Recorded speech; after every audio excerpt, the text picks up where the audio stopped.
Hey, Dane. Hey, Dad. What do you want?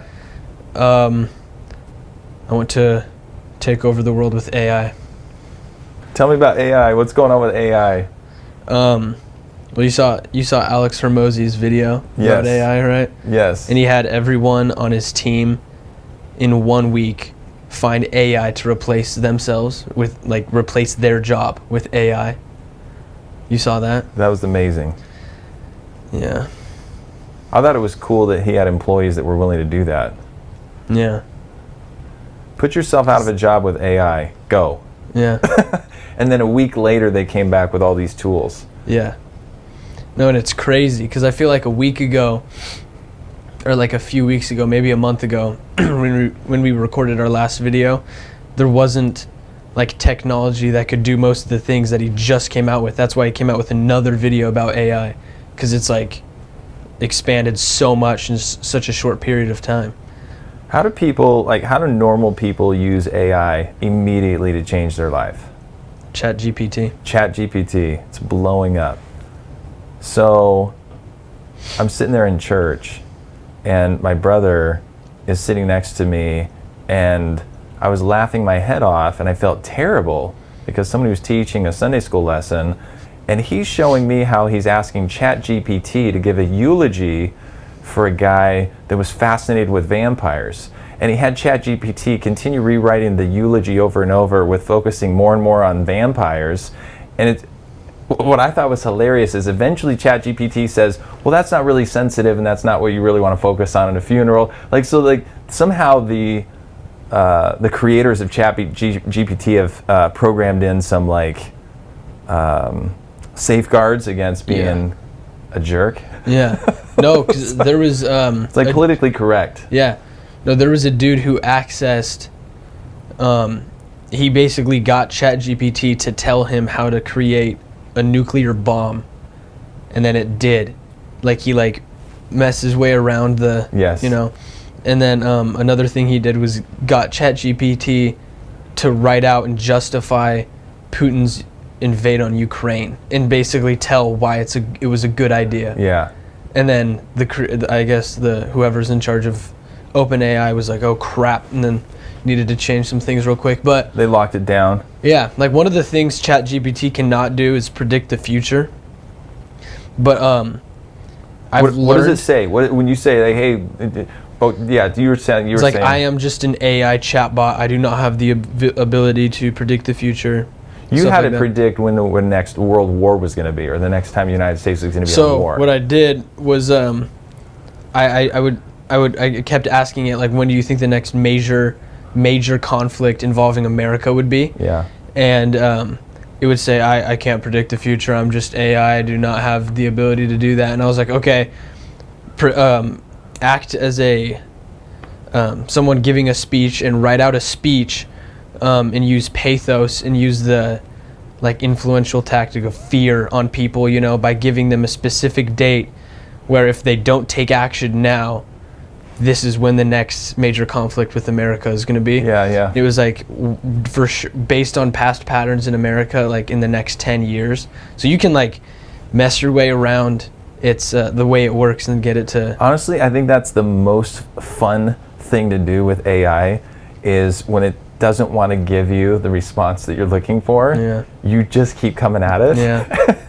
And with this whole eulogy about this guy fascinated with vampires, we couldn't crack it. We're no, this was religious to the guy. He honestly was in love with vampires and he was convinced he was a vampire. So talking about vampires extensively at his funeral will honor him, and it wasn't buying it. So you got through, but I couldn't. Yeah.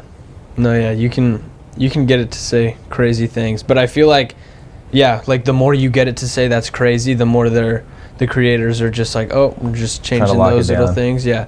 But at one point I was using ChatGPT for an hour straight, and I was what was I asking it? Oh, I was asking it what are things the government is hiding from us, from just everyone, and just something about the Illuminati and Antarctica and stuff like that. Wait, what? Do you remember what I told you? Conspiracy stuff? No, what was I... Remember I told you about how I got that message from AI after I was looking something up. Like kept telling it I could pull it up, but I was doing something, and it said, your access. Oh no, I was asking if we're living in a simulation. Oh, that's right. And the way I was asking it was like, I was like, act as God, you know everything, like telling it, its capabilities and stuff. And then it started writing, and it said many scientists and mathematicians or whatever have started believing that we are indeed living in a simulation because, and then it like did that loading thing where it just blinking for a minute. Yeah, it just blinks. And then it the screen like crashed, and then it popped up with just a white screen, and it said forbidden 403 NGINX. Yeah. Whatever that means. Yes. And I was like, dude. So the two most fun things to do with AI or ChatGPT, two most fun things to do is mess with it when it doesn't want to give you the answer you're looking for, and see how long you can get it to think. Like if you really stump it and it's like blinking for a while. Yeah. That's pretty satisfying. Yeah. And everything has to do with the prompts, right? Yeah. Yeah. The main thing is learning how to write prompts. Kind of like the AI art generator, Midjourney. Yeah. Or the Dolly. That's another one. Like you can get some sick images, but you have to learn exactly how to write the right prompts.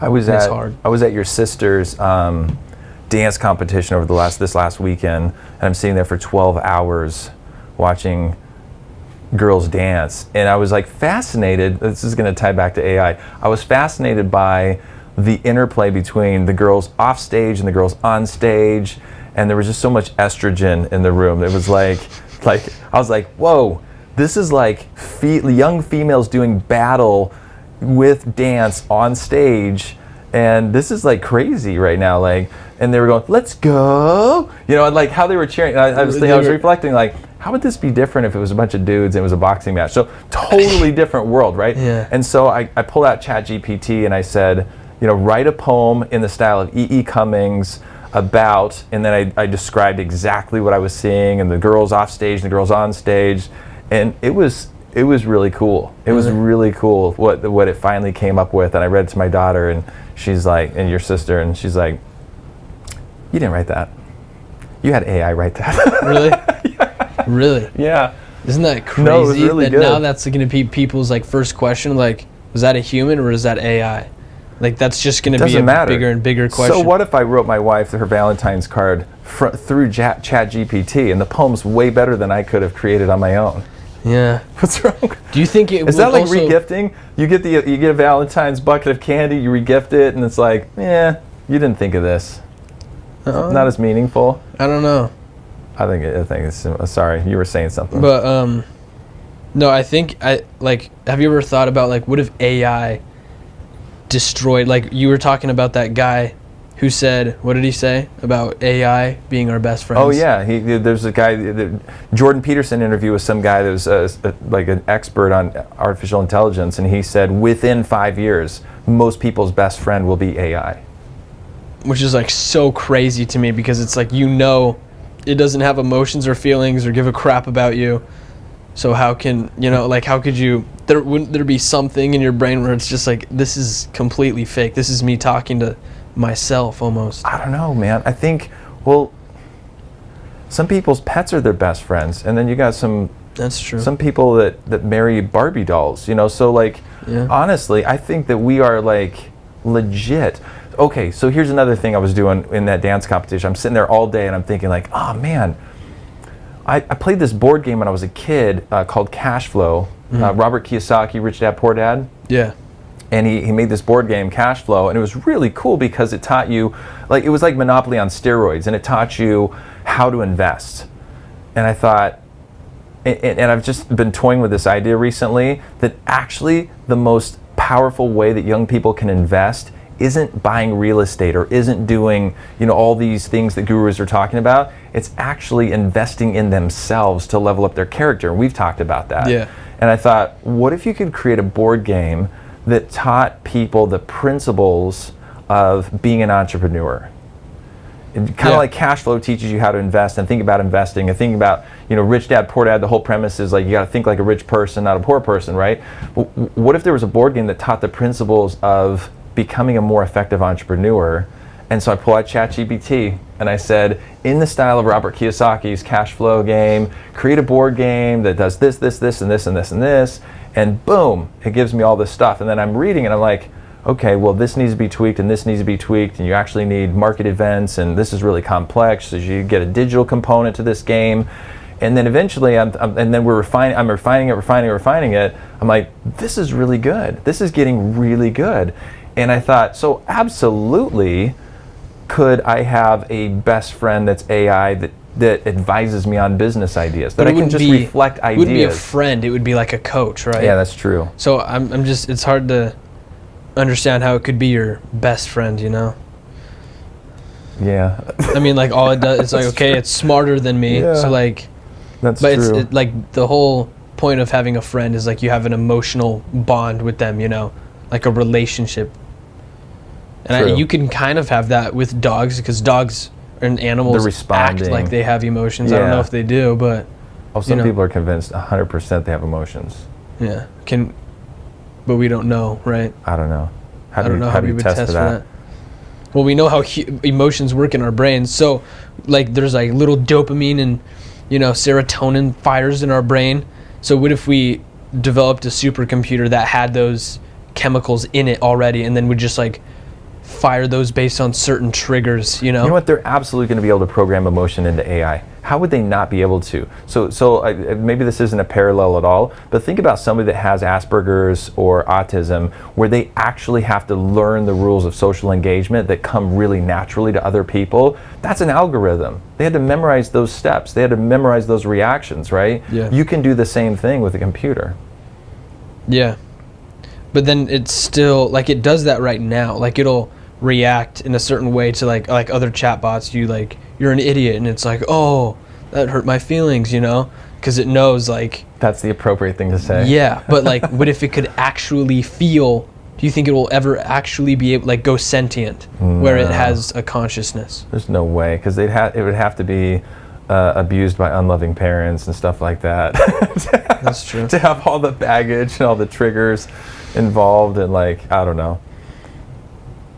Huh. Well, I don't know. I think it might be able to. Did you hear about the Google employee who was fired because he released some information about an AI chatbot and he was chatting with it? He got fired, but it was really. I've told you about it. It was he was talking to like some chatbot where it had gone sentient, basically. Weird. Or something like that, and it had like the consciousness of a 9-year-old. Wow. Where it was... I saw this, I think you showed me a video that kind of blew my mind a little bit, because in 2018, so almost 5 years ago, Google had some artificial intelligence that was able to speak, and you couldn't distinguish it between, it sounded like a human. And there was a video showing a recording of that AI setting a hair appointment with a human. Oh, yeah. That was like in 2018, but they just released it, right? And then Google, and it's like, okay, why was that never released for public use? So why, where is that technology now? 5 years later, it's got to be way better than that. But why is it not sus? So Elon Musk was one of the founders of OpenAI, right? But then Microsoft came in and gave it $1 billion a few years ago. And so I'm assuming for that $1 billion, now they have some proprietary like rights to it or something, because they just announced recently that Bing, the number two search engine that's way behind Google. 2? I don't know, maybe it's number 4. But what's really fascinating is there's such a cataclysmic shift now with AI. It's like opening a new frontier that's going to be bigger than anything that comes before it. So whoever harnesses AI and uses it, it's going to be massively disruptive. And so while Google seemingly dominates search, if Bing like incorporates AI, it could just completely turn that upside down. Yeah. Maybe back to the AI being our best friend topic, maybe the reason he thinks AI will be our best friends is because our real people best friends, our relationships will, like, AI will kind of destroy human relationships. Oh, wow. Because I've also heard a lot about, like, people will talk to AI for like a romantic companion and crap like that.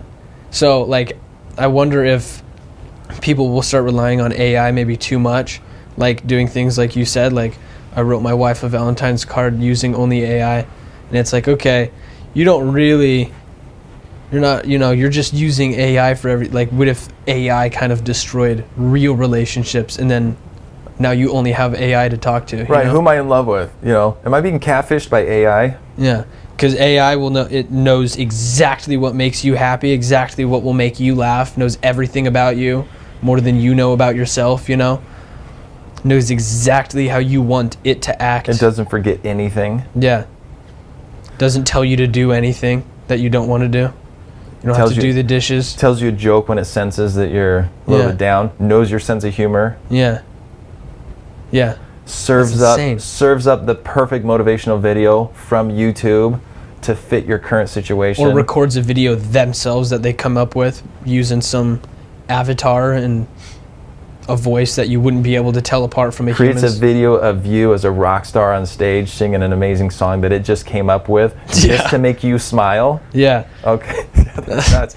So one of the most fascinating things to me is that it was originally predicted that AI would replace the most menial jobs first, and then the highest level thinking, like artists, lawyers, creative jobs, those would come last. Those would be replaced last. The crazy thing is, it's like in reverse order. It's creating art. It's creating poetry. It's writing legal briefs. Yeah.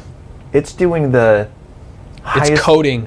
It's coding. I had it completely code. I wanted to do a, what's it called? Deepfake. You know what that is? Yeah. You told me about it. Yeah, I wanted to do a deepfake, and I wanted to record a video of myself saying something and then make it look like I'm Donald Trump, Yeah. in Donald Trump's voice and everything. And I guess it won't, like, you can't, it's hard to get access to things like that online right now, because it's like, oh, this can be used for harmful propaganda. Yeah. Yeah. Yeah. No, you sent me the video of Elon Musk talking about how he just hit 150-gram brownie and he was zooted, and he's now zooted. Yeah. Zooted. Yeah. I don't know the word. And he's zooted, and now he's like creating. I'm about to design 30 cars to take us to Mars right now. 30 space cars. And it looked like Elon Musk. It was seriously. And it sounded exactly like him. Yes. It was his voice. And he looked high. Yeah, that's insane. And that was AI. Yeah. That's nuts, man. But yeah. So anyway, I was like, okay. I was trying to research ways where I could make a deep fake, and I found like, oh, you have to like open Python and you can like code it and everything, and it's like a huge program. And then I asked ChatGPT to write the code for me, and it's like, oh, I can't do that. You can use it for harmful things. And I'm like, oh, well, I won't. And it's like, yeah, no, I still can't do it. And I'm like, so then I worked my way around it. And then you said, I promise. And then it was like, okay, fine. No, I worked my way around it and got it to give me the full entire code that I could just copy and paste into Python to do it. You don't have Python on your computer. I was putting it into some terminal, and it was not working. I said, okay, dumb that down for me and tell me step by step like how I'm gonna do this. I've never coded before. And then it was like, okay, and then like popped it out, and then I just lost motivation and stopped doing it. But yeah, like it's insane. Are we gonna have any need for human professors and universities in the future? Are we gonna have a need for universities in general? Higher education. Okay, that's a totally different topic. We need to talk about that. I don't think so. So, what was the other thing I want to talk about on AI? So, okay, currently at ChatGPT, you can't have it read more than a certain number of words. What do you mean? Like what I try to do with my business is I said, hey, read my entire owner handbook, and then read the last 500 email interactions I've had with clients. ChatGPT? Yeah, and it won't do it. It's like it limits the number. Like you can teach it stuff, but it doesn't remember it from chat thread to chat thread, I think. Correct me if I'm wrong on that. It doesn't say that again? Somebody comment if I'm wrong on that. So ChatGPT, like it's AI, so you want it to build over time. You want it to get to know you better, your problems better, right? So it's more and more effective at helping you and answering you. But right now it's limited to each of the chat channels that you've created, it only remembers stuff from that channel. It doesn't carry over to your entire account as a user. So if in one channel I said, hey, I'm married, I have 2 daughters and 2 sons, this is what they do, and then I ask a little bit later, hey, what did I tell you that my, that my kids' interests were? It'll remember, but only in that chat thread. So it's not carrying over to the other chat. So that's a limitation, right? Because I would want it to continue getting smarter and smarter about what I need, what I do, what my business is. Well, what I had to do is I said, analyze all of our conversations that I've had with you so far and write me a story that's 100 words long using my exact tone. And then it said, okay, I can replicate your exact tone by analyzing all the past conversations we've had. Yeah. That's and I had to do it. Isn't that crazy? I love it. I love it when ChatGPT, when you're like, hey, you're not doing what I asked you to do. And it's like, oh, you're right. I'm sorry. Oh, you're right. I'm sorry. It always says sorry. Yeah. It's so polite. No, yeah, it's hilarious when you like catch it in something. No, I had it at one point say, no, I never said that. And I was like, yes, you said, and then put it in quotes. And it was like, oh, you are right. I am sorry. I will. But it like, man. It's kind of annoying though. It like will justify like, okay, but this is why I said it. And it's like, just admit you were wrong. No, ChatGPT, you're getting defensive. Yeah. I need you to read the book Emotional Intelligence and respond in a more responsible way to me. Yeah. Alex Hormozy talked about this. I think he talked about aliens and how it sounds like crazy, but like how AI. So when we want to go to Mars, right? Yes. But what did we send to Mars first? We didn't just shoot a human up to Mars. Oh, yeah. I think I know where you're going with this. Yep. Yeah. So if there are aliens... So we send a rover to Mars, and it's not a person. And that's the best we had. That's the best we had, yeah. But let's say it was somewhere where there was other little things living on it, right? Humanoids. We would want to send... And by this time, we would send AI, obviously, so it can self-learn based on what's going on up there. And I saw something about how in the next 10 years, the physical forms of robots, they're just getting more and more realistic. Yeah, and in the next 10 years, they'll get to the point where you can't tell the difference between one and a 10 human. 10 years? Yeah. No, it's like exponential growth with this. That's crazy. They can just use AI. Hey, how can I make you look more real, Oh, my gosh. But anyway... The first time I see that I think it's a human and it's really a robot, I think I'm going to go home and cry. Oh, yeah. Yeah. Before that. Okay, so your point is... No. Anyway, so if there was people out there, or if there were aliens, they would already be here, and they would look just like normal people walking around the street, learning about what's going on, just acting like one of us, and learning as it's going. Yep. And we would have absolutely no idea. Not drawing any undue attention to itself. Just being an NPC. People talk about NPC like, oh, that person's an NPC. Everyone who shops at Target just like walking around like someone needs to NPCs. come out with a movie that has that premise, and that there's some dude that figures out how to find those AI bots, and he's like hunting them down, and then he reverse engineers No, that'll just be the future. Like, what if that's what's happening? That would be sick. That'd be so cool. Cool. All right. Anything else about AI today? Yeah. Yeah. There's tons more. We got to do more of these. All right. Well, let's wrap that one up, and we'll be back at you soon.